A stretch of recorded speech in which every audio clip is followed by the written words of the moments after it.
Hello बच्चों, स्वागत है मेरे नए वीडियो में। और आज के इस वीडियो में हम लोग क्लास 12th केमिस्ट्री का लेसन नंबर 3 जिसका नाम है रासायनिक बलगतिकी के एक नए टॉपिक के बारे में पढ़ेंगे।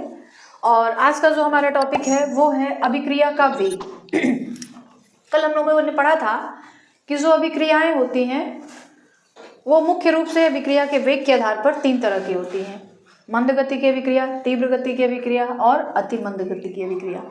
आज हम लोग ये जानेंगे कि जो अभिक्रिया का वेग होता है, दर होता है, वो क्या चीज़ है।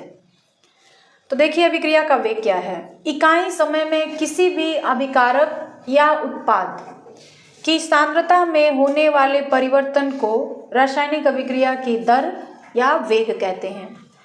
अभिक्रिया का दर या वेग निकालने के लिए जो फॉर्मूला होता है वो है अभिकारक या उत्पाद की सांद्रता में परिवर्तन बटा परिवर्तन में लगा हुआ समय। अगर अभिकारक या उत्पाद की सांद्रता में परिवर्तन को हम लोग डेल्टा सी कहें और उसके परिवर्तन को होने में जो समय लग रहा है उसे डेल्टा टी कहें, तो फिर ये जो हमारा फॉर्मूला है वो इस तरह भी लिख सकते हो, delta C by delta T. तो ये शॉर्टकट फॉर्म है। अब आपको ये तो पता ही होगा कि किसी भी अभिक्रिया में अभिकारक किसे कहते हैं और उत्पाद किसे कहते हैं। देखिए मान लीजिए हमने अभिक्रिया लिखा है N2 plus 3H2 is equal to 2NH3। मतलब नाइट्रोजन और हाइड्रोजन गैस जब आपस में मिलते हैं तो अमोनिया गैस का निर्माण होता है। इसमें नाइट्रोजन और हाइड्रोजन जो हैं ये दोनों अभिकारक हैं और उत्पाद क्या है? उत्पाद जो है अमोनिया गैस है। तो जब भी कोई अभिक्रिया होती है तो जैसे जैसे समय बढ़ता है अभिकारक की सांद्रता जो होती है वो धीरे धीरे कम होने लगती है और उत्पाद की सांद्रता जो है वो धीरे धीरे बढ़ने लगती है। जैसे मान लीजिए कि यहाँ पे नाइट्रोजन है और हाइड्रोजन है, इन दोनों को मिलाएंगे तो अमोनिया गैस बनेगा। तो हमने क्या किया, एक बर्तन लिया, बर्तन में नाइट्रोजन और हाइड्रोजन दोनों को मिला के हमने रखा, दोनों के बीच अभिक्रिया हो रही है, अमोनिया गैस बन रहा है।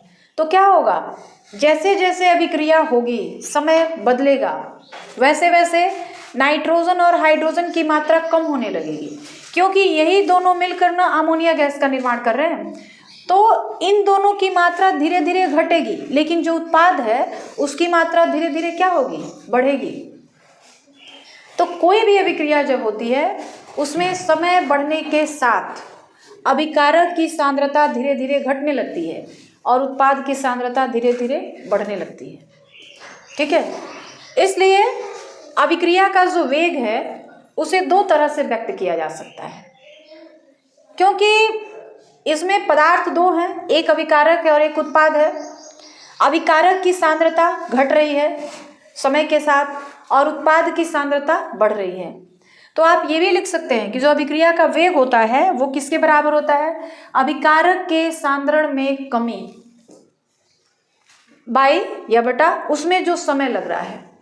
और दूसरा है अभिक्रिया का वेग इस तरह से भी हो सकता है, उत्पाद के सांद्रण में वृद्धि बटा प्रयुक्त समय। मतलब उत्पाद का सांद्रण जो है, उत्पाद का मात्रा जो है वो तो धीरे धीरे बढ़ रहा है, जैसे जैसे समय बीत रहा है उत्पाद की मात्रा बढ़ रही है, लेकिन जो अभिकारक है उसकी मात्रा घट रही है। तो इसीलिए यहाँ पे लिखा गया है अभिकारक के सांद्रण में कमी। और अगर उत्पाद के सापेक्ष हम लोग अभिक्रिया का वेग निकालेंगे तो लिखेंगे उत्पाद के सांद्रण में वृद्धि। आई ना बात समझ में? तो इस तरह से अभिक्रिया का वेग 2 प्रकार से डिफाइन किया जा सकता है।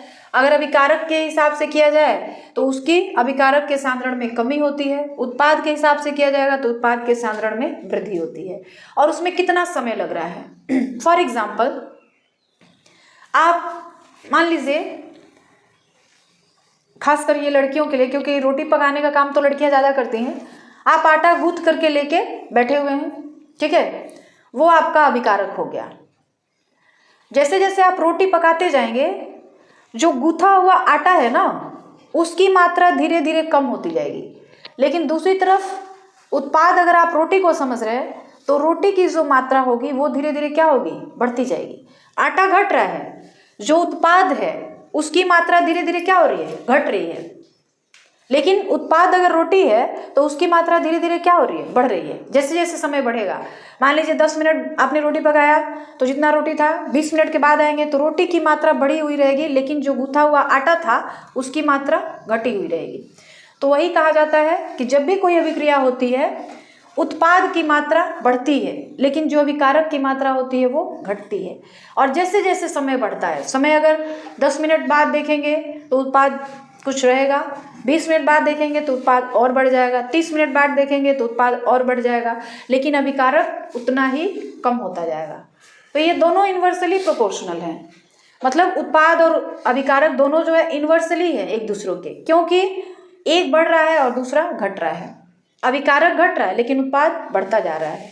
तो इसीलिए जो अभिक्रिया का वेग होता है आप उनको इस तरह से भी व्यक्त कर सकते हैं, इस तरह से भी निकाल सकते हैं।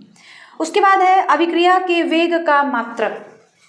अभिक्रिया के वेग का मात्रक जो होता है वो होता है मोल प्रति लीटर प्रति सेकंड, या उसको आप लोग इस तरह भी लिख सकते हैं।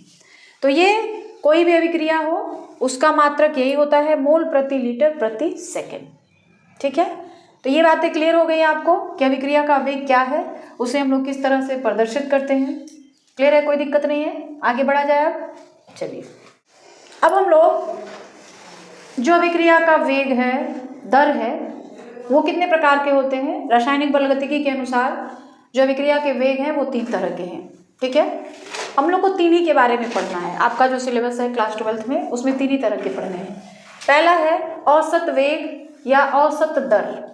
ये क्या होता है, तो देखिए किसी निश्चित समय अंतराल में अभिकारक या उत्पाद की सांद्रता में हुए परिवर्तन। तो जो सांद्रता होती है ना, सांद्रता का मतलब हो गया मात्रा, उसको हम लोग डेल्टा सी से कह रहे हैं। ये डेल्टा, इसको हम लोग डेल्टा पढ़ते हैं जो त्रिभुज की तरह बना हुआ है। जहाँ पे डेल्टा लग जाता है ना बेटा, वो बताता है परिवर्तन को। डेल्टा सी आपने लिखा है मतलब जो पदार्थ की सांद्रता है उसमें कितना परिवर्तन हो रहा है। आपने डेल्टा टी लिखा है मतलब समय में कितना परिवर्तन हो रहा है। तो औसत दर क्या है, किसी निश्चित समय अंतराल में, निश्चित समय अंतराल यानी डेल्टा टी, अभिकारक या उत्पाद की सांद्रता में हुए परिवर्तन की दर को अभिक्रिया का औसत वेग या औसत दर कहा जाता है। इसे RAV का मतलब हो गया, AB का मतलब हो गया एवरेज, एवरेज का मतलब होता है औसत, RAV द्वारा प्रदर्शित किया जाता है। जो औसत वेग है, अभिक्रिया का औसत दर है, उसे RAV द्वारा प्रदर्शित किया जाता है। अतः RAV बराबर minus delta R by delta T. Delta R क्या है, R का मतलब हो गया रिएक्टेंट, रिएक्टेंट को हम लोग हिंदी में कहते हैं अभिकारक। तो डेल्टा R का मतलब हो गया अभिकारक की सांद्रता में परिवर्तन। ठीक है, और अभी हमने बताया था कि कोई भी अभिक्रिया जब होती है तो जो अभिकारक की सांद्रता होती है वो धीरे धीरे घटती है, और जो उत्पाद की सांद्रता होती है वो धीरे धीरे बढ़ती है। ये बात समझ आई ना, अभी हमने आपको एग्जांपल दिया था रोटी और आटे वाला। तो जो अभिकारक होते हैं उनकी सांद्रता घट रही है, कम हो रही है, इसलिए यहाँ पे माइनस साइन लगा हुआ है। ठीक है, अभिकारक की सांद्रता धीरे धीरे कम होती है, घटती है, इसलिए यहाँ पे माइनस साइन लगा हुआ है। तो डेल्टा R यानी अभिकारक की सांद्रता में परिवर्तन और डेल्टा T समय में परिवर्तन। उसी को आप लोग इस तरह भी लिख सकते हैं R2 minus R1 by T2 minus T1। ये जो बड़ा वाला ब्रैकेट आपने बनाया है ना इस तरह का, ये पदार्थ की मोलर सांद्रता को व्यक्त करता है। यह जो है ना पदार्थ की मोलर सांद्रता को बताता है। ठीक है, तो R2 minus R1 by T2 minus T1। तो ये R के रिएक्टेंट है, अभिकारक है, तो R के विलुप्त होने का औसत वेग है। मतलब विलुप्त होने का मतलब खत्म हो रहा है। अभिकारक तो धीरे धीरे खत्म होता है ना, और जितना ज्यादा खत्म होता है उत्पाद उतना ही ज्यादा बनता है। तो ये R जो क्या है, R के विलुप्त यानी जो रिएक्टेंट है, जो अभिकारक है, विलुप्त होने का दर है या वेग है। ठीक है, उसके बाद RAV, P delta P, P का मतलब होता है प्रोडक्ट, उत्पाद, यहाँ पे लिख लीजिए कहीं आप, P का मतलब हो गया प्रोडक्ट, और प्रोडक्ट को हम लोग हिंदी में कहेंगे उत्पाद। R का मतलब हो गया रिएक्टेंट, इसका होता है अभिकारक। ठीक है, RAB तो हमने अभी बताया कि जो अभिक्रिया का दर होता है, अभिक्रिया का वेग होता है, उसको आप दो तरीके से व्यक्त कर सकते हैं, एक अभिकारक की सांद्रता के सापेक्ष और एक उत्पाद की सांद्रता के सापेक्ष। अभिकारक की सांद्रता के सापेक्ष अगर अभिक्रिया का वेग निकालेंगे तो वहां माइनस लगाएंगे। माइनस इसलिए लगाएंगे क्योंकि अभिकारक की सांद्रता धीरे धीरे घट रही है, कम हो रही है। उत्पाद की सांद्रता के सापेक्ष अगर निकालेंगे तो वहां पे प्लस लगेगा। प्लस का मतलब है कि जो उत्पाद की सांद्रता है वो धीरे धीरे क्या हो रही है, बढ़ रही है, तो ये प्लस लगा हुआ है। Delta P by delta T, P का मतलब प्रोडक्ट, प्रोडक्ट का मतलब उत्पाद। इसको आप ऐसे भी लिख सकते हैं P2 माइनस P1, क्योंकि परिवर्तन है, चेंज है, तो चेंज है तो पहले जितना था बाद में कितना हो गया, तो दोनों को आपस में माइनस कर दिया गया। P2 minus P1 by T2 minus T1, ये क्या है, तो P के बनने का औसत वेग, P प्रोडक्ट है, ये बन रहा है, तो इसके बनने का औसत वेग है, और इसको हम लोग लिखेंगे delta P by delta T। ठीक है, माना कि कोई अभिक्रिया इस प्रकार से होती है, मान लीजिए कोई अभिक्रिया इस तरह होती है, A जो है टू बी, ये A जो है अभिकारक हो गया और टू बी जो है वो उत्पाद हो गया। तो A के विलुप्त होने का औसत दर या औसत वेग, A के विलुप्त होने का मतलब जो अभिकारक है वो तो धीरे धीरे खत्म हो रहा है ना, और जितना ज़्यादा खत्म होगा उत्पाद उतना ही ज़्यादा बनेगा, तो वही लिखा गया है कि A के विलुप्त होने का औसत दर, तो वहाँ माइनस लग गया है। क्यों माइनस लगा है, क्योंकि A जो है धीरे धीरे उसकी मात्रा कम हो रही है, घट रही है। A जो है अभिकारक है और B जो है वो उत्पाद है, तो B की मात्रा बढ़ रही है, तो वह यहाँ पे लिखा गया है B के बनने का औसत वेग, तो प्लस हो गया। प्लस इसलिए लिया गया है क्योंकि इसकी मात्रा धीरे धीरे बढ़ रही है, बढ़ रही है तो प्लस रहेगा, घट रही है तो माइनस रहेगा। तो अभिकारक की मात्रा तो घटती है इसलिए यहाँ पे माइनस लिखा गया है, उत्पाद की मात्रा बढ़ती है इसलिए यहाँ पे प्लस लिखा गया है। B हमारा उत्पाद है और A हमारा उत्पाद है, अभिकारक है इस अभिक्रिया के अनुसार। तो किसी भी अभिक्रिया का औसत वेग अगर आपको निकालना हो, दर निकालना हो, तो इसके लिए ज़रूरी है कि आप उत्पाद के सापेक्ष भी निकाल सकते हैं या अभिकारक के सापेक्ष भी निकाल सकते हैं। अभिकारक के सापेक्ष निकालेंगे तो बस यहाँ पे माइनस लगाना पड़ेगा, उत्पाद के सापेक्ष निकालेंगे तो यहाँ पे प्लस लगाना पड़ेगा। ठीक है, तो इतनी सी बात आपको समझ आ गई कि किसी भी अभिक्रिया का औसत वेग क्या है और औसत दर क्या है, समझ आ गया। आगे बढ़ा जाए।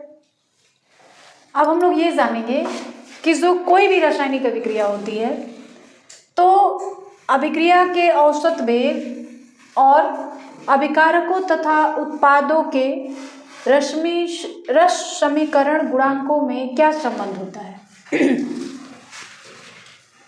ये जो होता है रस समीकरण गुणांक का मतलब हो गया ना, जैसे मान लीजिए कोई अभिक्रिया लिखी गई है, जैसे अभी हमने यहाँ पे लिखा N2 plus 3H2 is equal to 2NH3।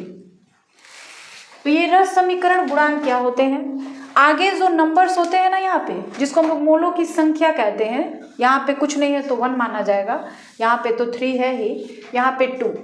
तो ये जो रस समीकरण गुणांक होते हैं वो यही मोलों की संख्या होते हैं, जो आगे के नंबर्स होते हैं वही गुणांक कहलाते हैं। अब इनके बीच और अभिक्रिया का जो औसत वेग होता है उनमें क्या समीकरण होता है वो आपको जानना है। तो मान लीजिए कि कोई रासायनिक अभिक्रिया जो होती है इस तरह से हो रही है, आगे के नंबर चाहिए ना, इसी को तो रस समीकरण हम लोग गुणांक कहते हैं। तो आगे हमने नंबर लिया है, यही नंबर जो होते हैं मोलों की संख्या होते हैं। जैसे यहाँ पे नाइट्रोजन का 1 मोल, हाइड्रोजन का 3 मोल जब आपस में मिलते हैं तो 2 मोल अमोनिया गैस बनता है। तो ये जो मोल दिख रहे हैं ना आपको, इसी को रस समीकरण गुणांक कहते हैं हम लोग। ठीक है, तो अब देखिए क्या है कि कोई अभिक्रिया इस प्रकार से हो रही है, तो अभिक्रिया का जो औसत वेग होगा वो क्या होगा, अभिकारक है हमारे पास A और B, उत्पाद है हमारे पास C और D। तो औसत वेग अभी हमने पढ़ा था कि उत्पाद अभिकारक के विलुप्त होने का औसत वेग और उत्पाद के बनने का औसत वेग, तो ये दोनों विलुप्त होंगे A और B, क्योंकि उत्पाद है, इनकी मात्रा धीरे धीरे कम होगी, ये दोनों खत्म होंगे। C और D की मात्रा धीरे धीरे बढ़ेगी। शुरू में ये दोनों 0 थे, जब अभिक्रिया नहीं शुरू होती है, कोई भी रासायनिक अभिक्रिया हो रही है, जब तक वो शुरू नहीं हुई है तब तक जो उत्पाद रहता है 0 होता है, लेकिन जब अभिक्रिया शुरू हो जाती है, उत्पाद बनने लगते हैं, तो इनकी मात्रा धीरे धीरे बढ़ती जाती है, लेकिन इनकी मात्रा धीरे धीरे घटती जाती है। तो अब अभिक्रिया का औसत वेग हम लोग लिखेंगे, तो लिखेंगे ए जो है ना उत्पाद है, तो ए के विलुप्त, विलुप्त का मतलब यहाँ पे हो गया खत्म होना, ए जो होगा खत्म होगा क्योंकि अभिकारक है। ए के विलुप्त होने का दर, तो ए के विलुप्त होने का दर क्या होगा, minus delta A by delta T, यही होगा ना। माइनस इसलिए लगा है क्योंकि ए जो है वो धीरे धीरे क्या हो रहा है, खत्म हो रहा है। उसी तरह से बी जो है वह भी तो हमारा अभिकारक है, तो इसके लिए लिखेंगे बी के विलुप्त होने का दर minus delta B by delta T. C और डी उत्पाद है, तो लिखेंगे सी के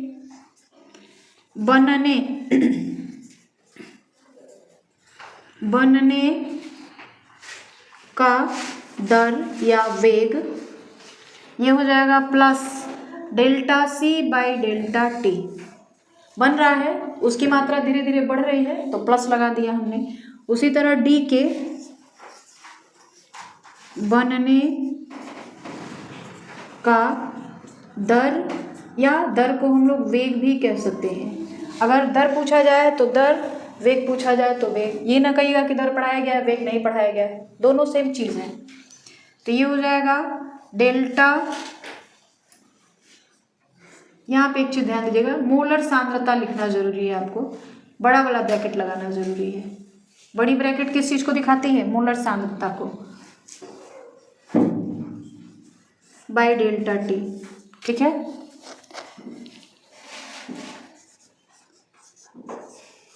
रस समीकरण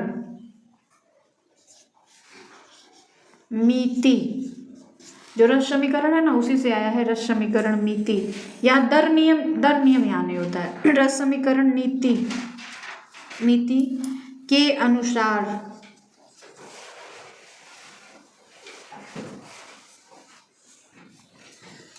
रस समीकरण नीति के अनुसार क्या होगा, देखिए हमने तो यहाँ पे ए बी सी और डी के बारे में बता दिया, लेकिन जो उसके नंबर्स ऑफ मोल है N1 N2 M1 M2, इनके बारे में अभी तक कुछ नहीं कहा गया है। तो ये क्या होता है, किस तरह से होता है वो देखेंगे हम लोग। माइनस ये जो N1 था ना इसके नीचे आ जाएगा, तो ये हो जाएगा ऐसा, -1/N1 delta A by delta T बराबर, यहाँ पे माइनस है और मोलों की संख्या क्या है, N2 है, तो यहाँ पे आ जाएगा 1/N2, ठीक है। फिर इसके लिए मोलों की संख्या 1/M1 और इसके लिए मोलों की संख्या 1/M2 हो जाएगी, इज इक्वल टू ये हो जाएगा -1/N2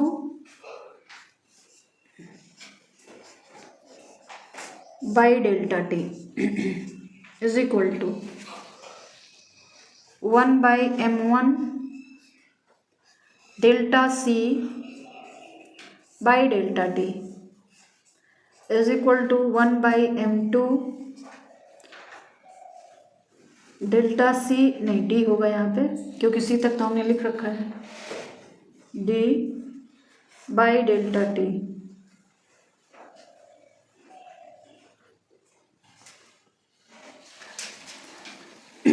यहाँ प्रत्येक पद, मतलब आप इसको इस तरह लिख सकते हैं, आगे जो नंबर्स ऑफ मोल रहेंगे ना उसको छोड़ना नहीं है, 1/N1 1/N2 1/M1 1/M2, उत्पाद के लिए प्लस और अभिकारक के लिए माइनस। यहाँ प्रत्येक पद अभिक्रिया के औसत वेग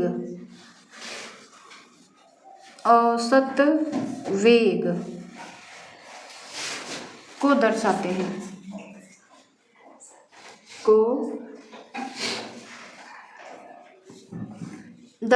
हैं,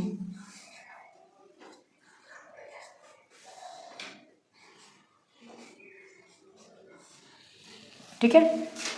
अब इसी तरह से इस अभिक्रिया के लिए हम लोग क्या लिख सकते हैं, जैसे ये लिखा गया है ना, इस हिसाब से मान लीजिए हमारे पास यह एक समीकरण दिया गया है, तो इसके लिए क्या लिखेंगे देखिए, अभिक्रिया, यही अभिक्रिया है, अभिक्रिया